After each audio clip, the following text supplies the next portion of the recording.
জীবন সাথীতে অর্চনাসিনী তুমি তোকে সমাধান দে কালে বিরান তুই তো নেই তুমি তোকে সমাধান দে কালে বিরান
নমস্কার আসল আমার तुलसी प्रकाश करी हमारा कमल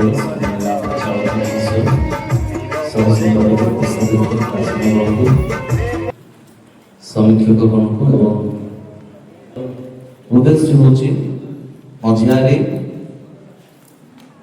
अर्चना निमांग सहित गुड़ा शाखा मंडल राजू प्रधान को बागदान और विवाह कार्य निमंते आम शाखा मंडल को डाकी धन्यवाद। विशेष सम्मानीय आगंतुक करने कारण विशेषकर भाई आलोक प्रधान पुत्र राजू प्रधान सहित स्थानीय क्रीड़ा समाज स्वर्गत जगत निमांकर आयुष्मती अर्चना निमांक सहित आज शुभ वार्तालाप विवाह कार्य उद्देश्य गुड़ा समाज आम आपण निकट पहुंची अच्छु। धन्यवाद। संध्याधिपति सुधा तुम्हें कथा तुम से करुणा तुम से दया तुम्हें अनुग्रह अनुग्रह दया प्रार्थना करुच्ची महाशय उपस्थित जना करते आसन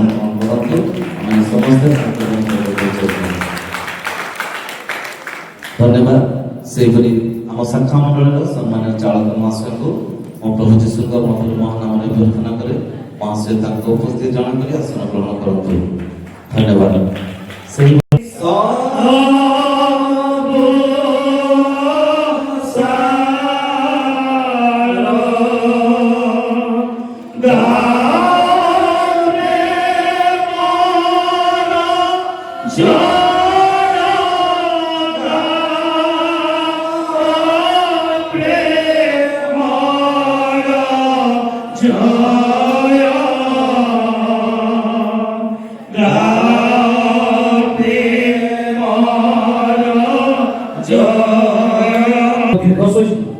प्रेम हित ईर्षा करे आत्मा बड़िमा करे अहंकार करे अनुचित व्यवहार करे स्वार्थ चेष्टा करे विरक्त हुए अपकार स्मरण में रखे अधर्म आनंद करे किंतु सत्य आनंद करे किंतु जदि भाववाणी थाए ताहा लोप हेब जदि भरोसा थाए से सब निवृत्त हेब जदि ज्ञान थाए ताहा लोप हेब। प्रभु पठित अंश प्रत्येक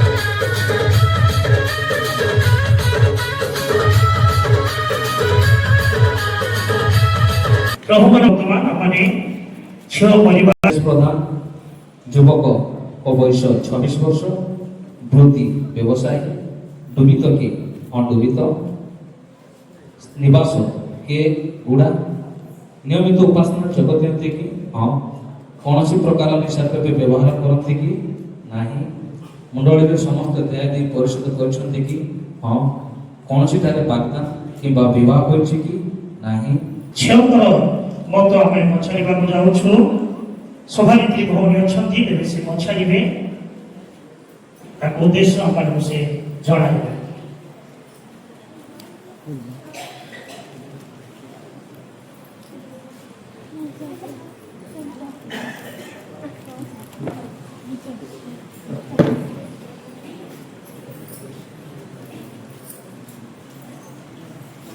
ସଂସ୍ଥାପକ ତାଙ୍କୁ ପଚାରିବେ ସମ୍ମୁଖରେ ସେ କୁହନ୍ତୁ ସବୁ ତୁମେ ଦେଖିଛ କି ସମ୍ପୂର୍ଣ୍ଣ ତୁମର ଇଚ୍ଛା ଅଛି ଧନ୍ୟବାଦ ଆମେ ପୁଅଙ୍କ ଠାରୁ ଆମେ ଶୁଣିବାକୁ ପାରିଲୁ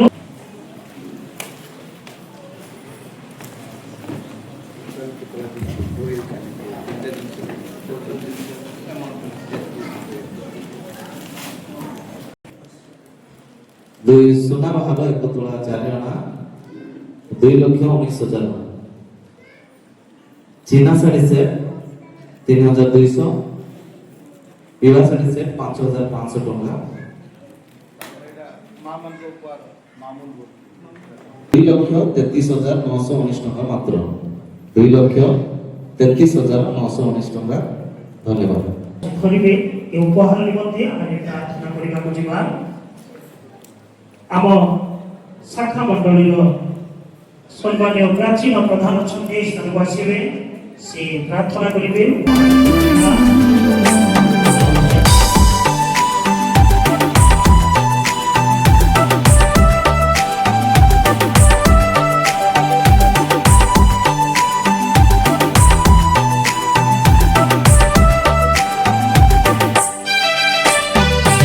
ଅଜଣା ଅଚିହ୍ନା ଥିଲା ଦୁଇଟି ଜୀବନ ଥିଲା ଦୁଇଟି ଜୀବନ ମିଳନ ହୋଇଲେ ଦେଖ ଦୁଇ ନୂଆ ମନ ଦେଖ ଦୁଇ ନୂଆ ମନ ଏହା ପ୍ରଭୁଙ୍କର ସୃଷ୍ଟିର ନିୟମ କିଏ କରିପାରେ ଏହାକୁ ଖଣ୍ଡନ ଲାଗେ ମନ ରାମ ଏହି ମିଳନ ଓ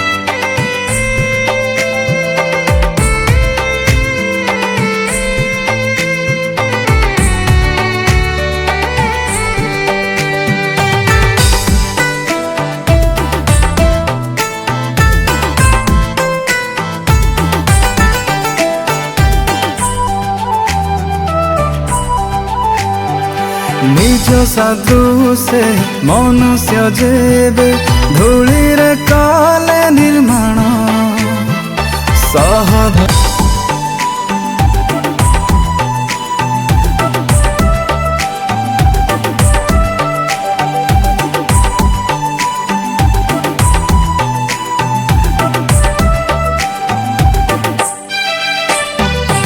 অজনা অচিহ্না ଥିଲା দুইটি জীবন ଥିଲା দুইটি জীবন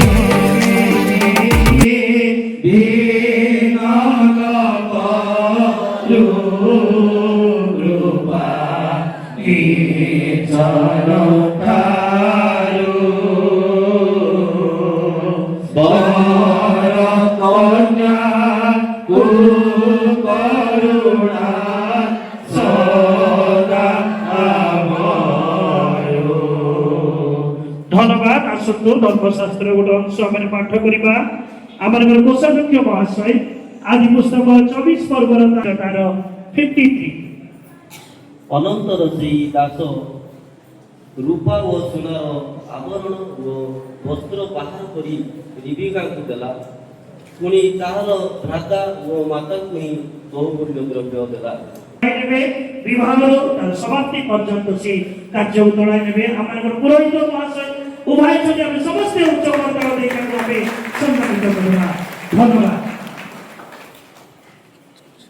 ଆସନ୍ତୁ ଆଜିର ପବିତ୍ର ବିବାହ କାର୍ଯ୍ୟ ଆରମ୍ଭ କରି ଆମେ ପ୍ରାର୍ଥନା କରିବା। ସମସ୍ତେ ପ୍ରାର୍ଥନାରେ ମନୋଯୋଗୀ।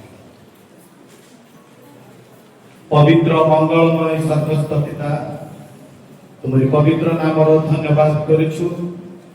ତୁମରି ପବିତ୍ର ସଂକଳ୍ପ ଯୋଜନା ଅନୁସାରେ ସ୍ଥାନୀୟ କେରଡାକ ଶାଖା ମଣ୍ଡଳୀର ଅର୍ଚ୍ଚନାଜୀମାନଙ୍କ ନିମନ୍ତେ ପ୍ରଭୁ ଗୋଡା ସମାଜର ରାଜୁ ପ୍ରଧାନଙ୍କୁ ତୁମେ ପୂର୍ବରୁ ନିରୂପିତ କରିଥିଲ। ଆବଦ୍ଧ କରିବାକୁ ସମ୍ମୁଖସ୍ଥ ଏହି ଯୁବକ ଯୁବତୀ ସହ ଏକତ୍ର ହୋଇଛୁ। ବିବାହ ସର୍ବତ୍ର ସମାଜରେ ଗୌରବାନ୍ୱିତ ଓ ଆନନ୍ଦରେ ଏକୀଭୂତ କରିବାର ଏକ ଆଦରଣୀୟ ବିଷୟ। ସାଧୁ ପାଉଲ ବରକନ୍ୟାଙ୍କ ସମ୍ମିଳନୀକୁ ମଣ୍ଡଳୀର ନିବିଡ଼ ସମ୍ମିଳନୀର ଗୋଟିଏ ପବିତ୍ର ନିର୍ଦ୍ଦେଶକ ବୋଲି ପ୍ରକାଶ କରିଅଛନ୍ତି। ମନୁଷ୍ୟର ପବିତ୍ର ଅବସ୍ଥାରେ ପ୍ରେମମୟ ଈଶ୍ୱର ସ୍ୱୟଂ ଏହି ପବିତ୍ର ବିଧି ସ୍ଥାପନ କରିଥିଲେ ଏବଂ ଆମମାନଙ୍କ ପ୍ରଭୁ ଯୀଶୁ ଖ୍ରୀଷ୍ଟ ମଧ୍ୟ ବିବାହ ଉତ୍ସବରେ ଯୋଗଦାନ କରି ନିଜର ଉପସ୍ଥିତି ଦ୍ୱାରା ଏହି ପୁଣ୍ୟ ଅବସ୍ଥାକୁ ସୁଶୋଭିତ ଓ ପବିତ୍ର କରିଅଛନ୍ତି। ଅତଃ ଈଶ୍ୱରଙ୍କ ପ୍ରତି ପ୍ରଗାଢ଼ ଭକ୍ତି ସହିତ ବିବେକର ସିଦ୍ଧାନ୍ତ ମତେ ଓ ପ୍ରାର୍ଥନା ପୂର୍ବକ ଏହି ପବିତ୍ର ଓ ଗୁରୁତ୍ୱପୂର୍ଣ୍ଣ ବିଷୟରେ ପ୍ରବୃତ୍ତ ହେବାର କର୍ତ୍ତବ୍ୟ ସୁଖର୍ବତ ଭାବେ ନିର୍ଦ୍ଦୋଷ ଓ ନିଷ୍କଳଙ୍କ ରୂପେ ରକ୍ଷା କରିବା ଆବଶ୍ୟକ। ବିବାହର ପବିତ୍ର ଅବସ୍ଥାରେ ପ୍ରବେଶ କରିବା ଉଦ୍ଦେଶ୍ୟରେ ଏହି ଯୁବକ ଓ ଯୁବତୀ ବର୍ତ୍ତମାନ ଏହି ସ୍ଥାନରେ ଉପସ୍ଥିତ ହୋଇଅଛନ୍ତି। ଅତଃ ଏମାନଙ୍କର ପରସ୍ପର ସହିତ ବିଧିମତେ ବିବାହ ବା ବିରୁଦ୍ଧରେ ଯେବେ କାରି କୌଣସି ଉପଯୁକ୍ତ ପୁଣି ନ୍ୟାୟସଙ୍ଗତ କାରଣ ଥାଏ ତେବେ ସେ ତାହା ଏହି କ୍ଷଣି ପ୍ରକାଶ କରୁ, ନଚେତ୍ ଏହାପରେ ଚିରକାଳ ନିରବ ରହୁ। କିଛି ଆପତ୍ତି ଅଛି କି? ଧନ୍ୟବାଦ। ଏହି ସମୟରେ ସର୍ବ ଅନ୍ତର୍ଯାମୀ ଈଶ୍ୱରଙ୍କ ସାକ୍ଷାତରେ ମୁଁ ତୁମମାନଙ୍କୁ ପଚାରୁଅଛି, ତୁମେ ଦ୍ୱୟ ବିବାହ ବନ୍ଧନରେ ଆବଦ୍ଧ ହେବା ବିଷୟରେ ଯଦି କେହି କୌଣସି ଉପଯୁକ୍ତ ନ୍ୟାୟସଙ୍ଗତ ପ୍ରତିବନ୍ଧକର କାରଣ ଜାଣ ତେବେ ବର୍ତ୍ତମାନ ତାହା ପ୍ରକାଶ କର। କିଛି ଆପତ୍ତି ଅଛି କି? ଝିଅ ତମେ କୁହ, କିଛି ଆପତ୍ତି ଅଛି କି? ପ୍ରତିଜ୍ଞା କରୁଅଛି ଯେ ଶ୍ରୀମତୀ ଅର୍ଚ୍ଚନା ନିମାଙ୍କ ସହିତ ପରିଣୟ ସୂତ୍ରରେ ଆବଦ୍ଧ ହେବା ବିଷୟରେ ମୁଁ କୌଣସି ପ୍ରତିବନ୍ଧକର କାରଣ ଜାଣେ ନାହିଁ। କନ୍ୟା ତୁମେ କୁହ। ମୁଁ ଅର୍ଚ୍ଚନା ନିମା ପ୍ରତିଜ୍ଞା କରୁଅଛି ଯେ ଶ୍ରୀମାନ ରାଜୁ ପ୍ରଧାନଙ୍କ ସହ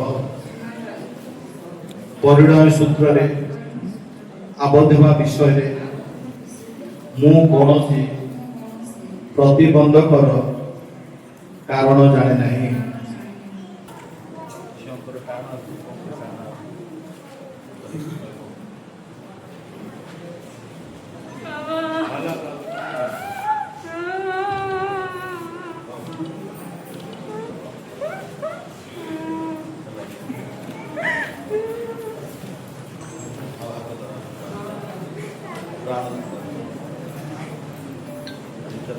एपट देखो कैमरा देखो ऊपर देखो ଆଜି ଠାରୁ ମୋ ଭାଣିଜୀକି ତମ ହାତରେ ମୁଁ ସମର୍ପଣ କରୁଛି। ताली मारो आगे टिके रहो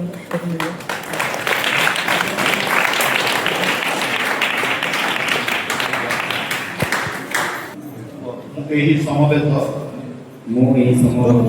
ମଣ୍ଡଳୀର ସାକ୍ଷାତରେ ମୁଁ ରାଜପ୍ରଧାନ ସର୍ବଶକ୍ତିମାନ ସର୍ବଦର୍ଶୀ ଈଶ୍ୱରଙ୍କ ସମ୍ମୁଖରେ ଓ ଆମ୍ଭମାନଙ୍କ ପ୍ରଭୁ ଯୀଶୁ ଖ୍ରୀଷ୍ଟଙ୍କ ନାମରେ ତୁମ୍ଭଙ୍କୁ ଅର୍ଥାତ୍ ଶ୍ରୀମତୀ ଅର୍ଚ୍ଚନା ନିମାଙ୍କୁ ମୋର ବିବାହିତା ସ୍ତ୍ରୀ ରୂପେ ବିବାହିତ ସ୍ତ୍ରୀ ରୂପେ ଆଜିଠାରୁ ଆଜିଠାରୁ ସୁଖରେ ସୁଖରେ ଅବା ଦୁଃଖରେ ଅବା ଦୁଃଖରେ ସମ୍ପଦରେ ସମ୍ପଦରେ ଅବା ବିପଦରେ ଅବା ବିପଦରେ ସୁସ୍ଥତାରେ ସୁସ୍ଥତାରେ ଅବା ଅସୁସ୍ଥତାରେ ଅବା ଅସୁସ୍ଥତାରେ ଈଶ୍ୱରଙ୍କ ଈଶ୍ୱରଙ୍କ ପବିତ୍ର ପବିତ୍ର ବିଧାନ ଅନୁସାରେ ବିଧାନ ଅନୁସାରେ ଆଜୀବନ ଆଜୀବନ ପ୍ରେମ ପ୍ରେମ ସମାଦର ସମାଧାନ ଅସୁସ୍ଥତାରେ ଈଶ୍ୱରଙ୍କ ପବିତ୍ର ବିଧାନ ଅନୁସାରେ ଆଜୀବନ ପ୍ରେମ ସମାଦର ଓ ପ୍ରତିପାଳନ କରିବାକୁ ଗ୍ରହଣ କରୁଅଛି। ଏହି ପ୍ରତିଜ୍ଞା ରକ୍ଷାର୍ଥେ ମୁଁ ବିଶ୍ୱାସ ସହକାରେ ହସ୍ତ ପ୍ରଦାନ ପୂର୍ବକ ତୁମ୍ଭଙ୍କୁ ମୋର ବାକ୍ୟର ସମ୍ମତି ଦାନ କରୁଅଛି ଓ ତୁମ୍ଭର ହୃଦୟ ମୋର ହେଉ। ମୁଦ୍ରିକା ନିମନ୍ତେ ପ୍ରାର୍ଥନା। ପବିତ୍ର ପ୍ରିୟ ପ୍ରଭୁ, ତୁମରି ପବିତ୍ର ସଂକଳ୍ପ ପାଇଁ ତୁମର ଧନ୍ୟବାଦ କରୁଛୁ। ଏହି ସମୟରେ ରାଜ୍ୟ ପ୍ରଧାନ ଓ ଅର୍ଚ୍ଚତା ଦିମା ପବିତ୍ର ବିବାହ ବନ୍ଧନରେ ଆବଦ୍ଧ ହୋଇ ସ୍ୱାମୀ ସ୍ତ୍ରୀ ଭାବେ ତୁମ ସମ୍ମୁଖରେ ପ୍ରତିଜ୍ଞା କରି ବାକ୍ୟର ସମ୍ମତି ଜଣେଇ ସ୍ୱୀକାର ଓ ପ୍ରକାଶ କରିଛନ୍ତି ଏବଂ ଏହି ସମୟରେ ସ୍ୱାମୀ ସ୍ତ୍ରୀ ଭାବେ ନିଜ ନିଜର ସମ୍ମତି ପ୍ରଦାନ କରି ସ୍ମୃତି ଉଦ୍ଦେଶ୍ୟରେ ମୁଦ୍ରିକା ପ୍ରଦାନ କରିବେ ପ୍ରାର୍ଥନା କରୁଛୁ। ଏଥିରେ ତୁମେ ଆଶୀର୍ବାଦ କର।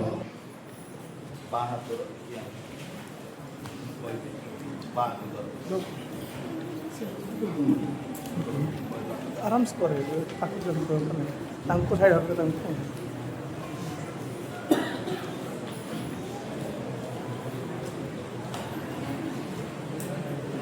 ମୁଁ ତୁମକୁ ମୋର ସ୍ତ୍ରୀ ସ୍ୱରୂପେ ଗ୍ରହଣ କରୁଥିବାରୁ ଏହାର ନିଦର୍ଶନ ଓ ସ୍ମୃତି ସ୍ୱରୂପେ ଏହି ମୁଦ୍ରିକା ପ୍ରଦାନ କରୁଅଛି। ठीक है एपटे देखो ସମସ୍ତେ ଟିକେ ତାଳି ମାର। ठीक है रे तकवा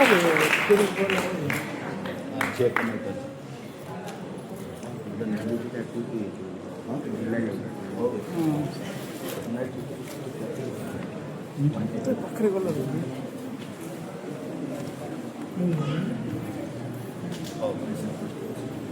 ତୁମକୁ ମୋର ସ୍ୱାମୀ ସ୍ୱରୂପେ ଗ୍ରହଣ କରୁଥିବାରୁ ଏହାର ନିଦର୍ଶନ ଓ ସ୍ମୃତି ସ୍ୱରୂପେ ଏହି ମୁଦ୍ରିକା ପ୍ରଦାନ କରୁଅଛି। ସମସ୍ତେ ठीक है चिंगाला कर दो ठीक है बैठे कर दो ठीक बैठ है सर परफेक्शन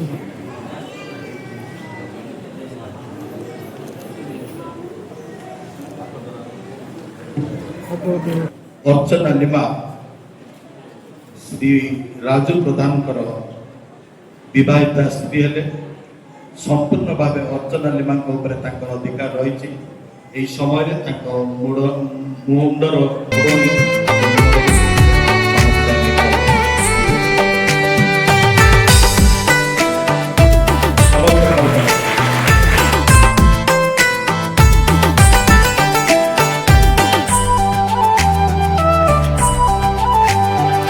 নিজ সাধু সে মনুষ্য যেবে ধূলিরে কালে নির্মাণ সহধর্মিণী দেবা নিমিত্ত হবাଙ୍କୁ কালে প্রধান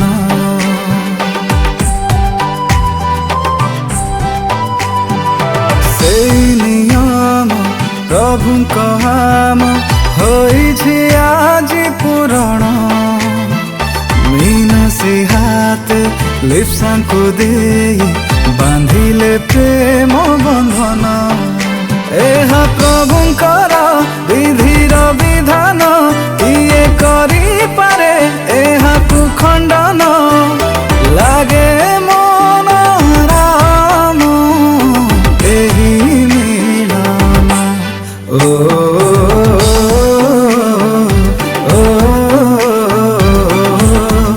Mm-hmm.